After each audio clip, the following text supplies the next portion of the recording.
Hey everybody, I'm Becky Adams. Happy International Scrapbook Day 2023. Today I am creating a layout using the Doodlebug Over the Rainbow kit and some dies from scrapbook.com. I also wanted to tell you a little bit about a class that I have with Scrapbook and Cards today called Fast and Fabulous. In this class, we work through how to create layouts in under 60 minutes, so usually 30 to 60 minutes. And I wanted to tell you a couple of the little things that I teach in this class, and then I will leave a link in the description box below if you would like to check that class out. We would love to have you.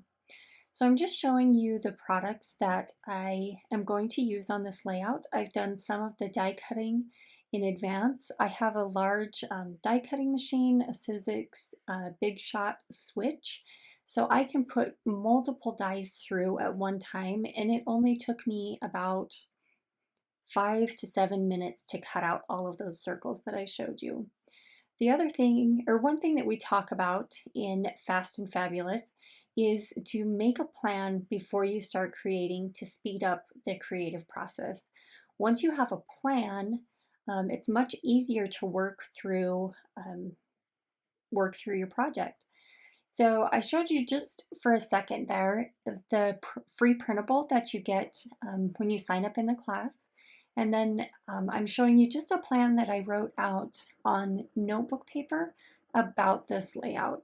So up at the top, I've got the title of the layout, and then I've got the journaling, the date that the photo was taken, the products that I want to use, and then in the bottom right hand corner you can see this sketch that I created for this layout. Anyway, so with that plan in place, we're going to go ahead and get started. So I have this pink floral pattern paper that I am going to use as the background. Now you're only going to see about 1/2 inch border of this paper around the layout. So I'm gutting or cutting out the center of this pattern paper to save it for another project.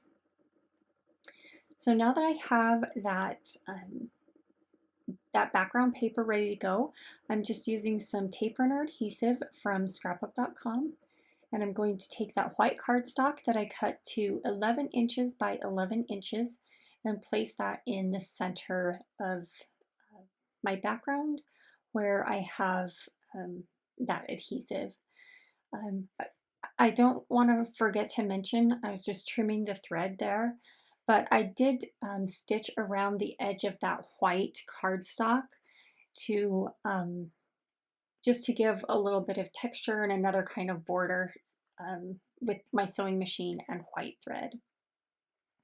So now I have all these circles that I die cut out using that die set from scrapbook.com. One thing I love about that die set is that not only do you get lots of circle cutouts, but you also get some really fun borders. And that's what I'm placing around the circles. I'm kind of mixing and matching so that, you know, like around the orange circle, I don't have an orange border and that kind of thing.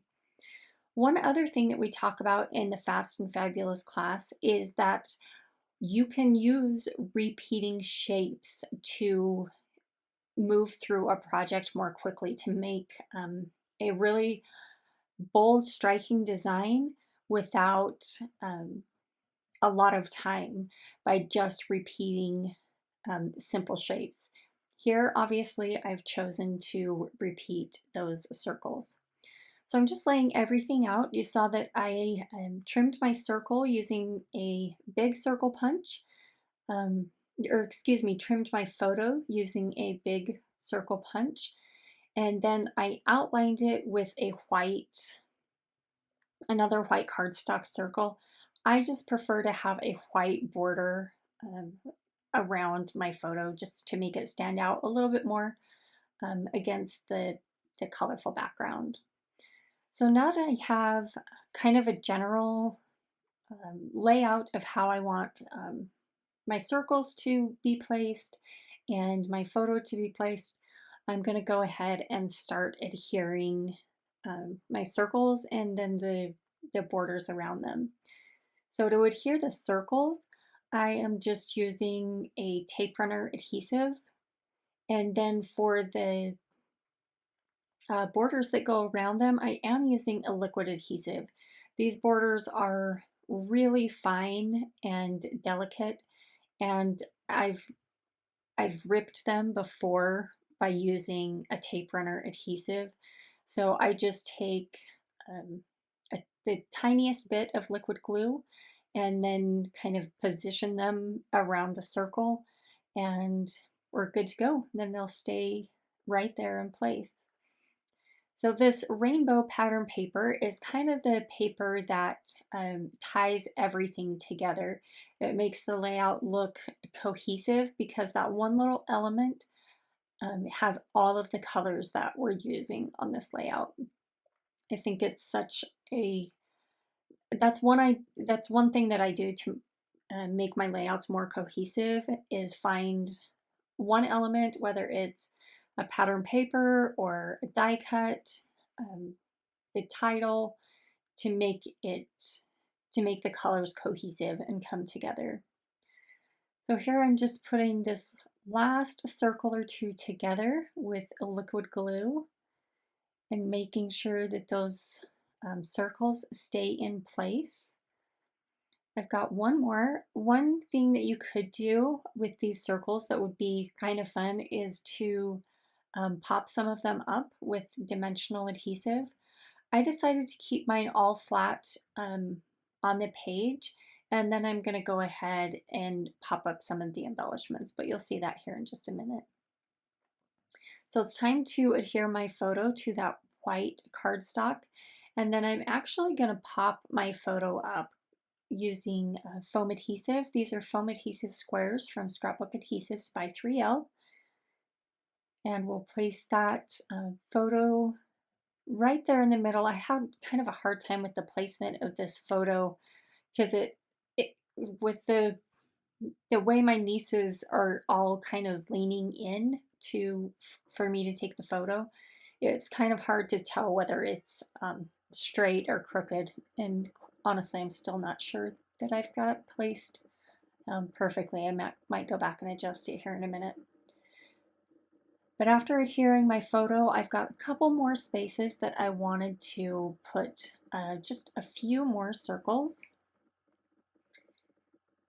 And then up there at the top, see I'm holding the layout up to see if I have that placement correct, like to make sure that it's straight. And then last but not least, I think I've got just this one last circle that I want to kind of complete that cluster of circles right there to the left of the photo. We'll adhere that down with some liquid glue. And so now I've got my photo in place and my background, and so I am going to kind of place my embellishments where I think I want them to go, and then I'll come back and adjust it a little bit. But this page kind of has two titles because the wording on the cloud just, I guess, would maybe be a subtitle. I don't know for sure. It just kind of depends on how you want to look at it. But it says it's a rainbow kind of day. And then I'll bring in another die cut title here below the photo in just a minute. But I used that foam adhesive again to adhere that die cut, that cloud die cut. And then here I just have a few more elements from the Over the Rainbow collection that I thought I wanted to use on this layout. And so I'm just kind of placing those here for a minute, just kind of deciding where I want the final placement of these elements to go. So that plaid circle die cut and that pink die cut are both came in the die cut pack that in the Over the Rainbow collection. So I love these couple of rainbows and adhered those with both tape runner adhesive as well as foam adhesive. So I'm liking how this is coming together, and I have just a couple more bits and pieces while I'm deciding how I want my journaling to go on the bottom of the page here. Um, it just felt a little empty with just my journaling there under the photo. And that's when I decided that, oh, maybe this happy die cut would work well there. And so I slid that in for just a minute to see if that would kind of complete the look that I was going for.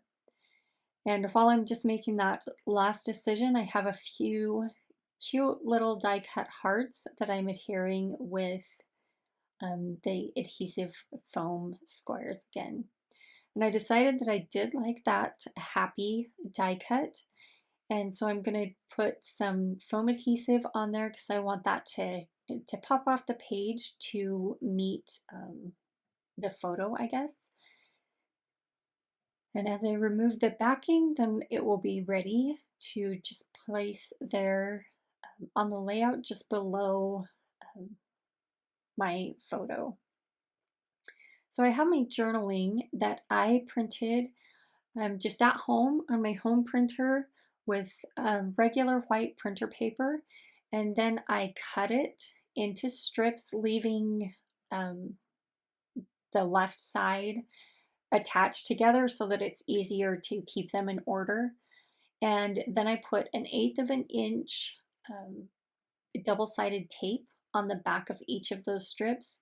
And then this is where you'll see me just putting those strips into place. So I just one by one cut them off of the left side there and remove the backing of the double-sided tape and put my journaling in place. You saw just a minute ago I used my T-square ruler to make sure that I had the first journaling strip completely straight. After I have that first strip straight, then I can usually figure out, keep the rest of them straight as well. But now I'm almost finished, but I just have this one gap that kind of feels empty over to the left of the word happy. And so I'm just trying a couple different things to see what would work there. I decided that I loved this plaid circle, and with that, this layout is complete. So thank you so much for stopping by the Scrapbook and Cards Today YouTube channel. Please make sure and subscribe to the YouTube channel so you don't miss any of our upcoming videos. And also don't forget to check out my Fast and Fabulous class. Have a wonderful day, friends. I'll see you again soon.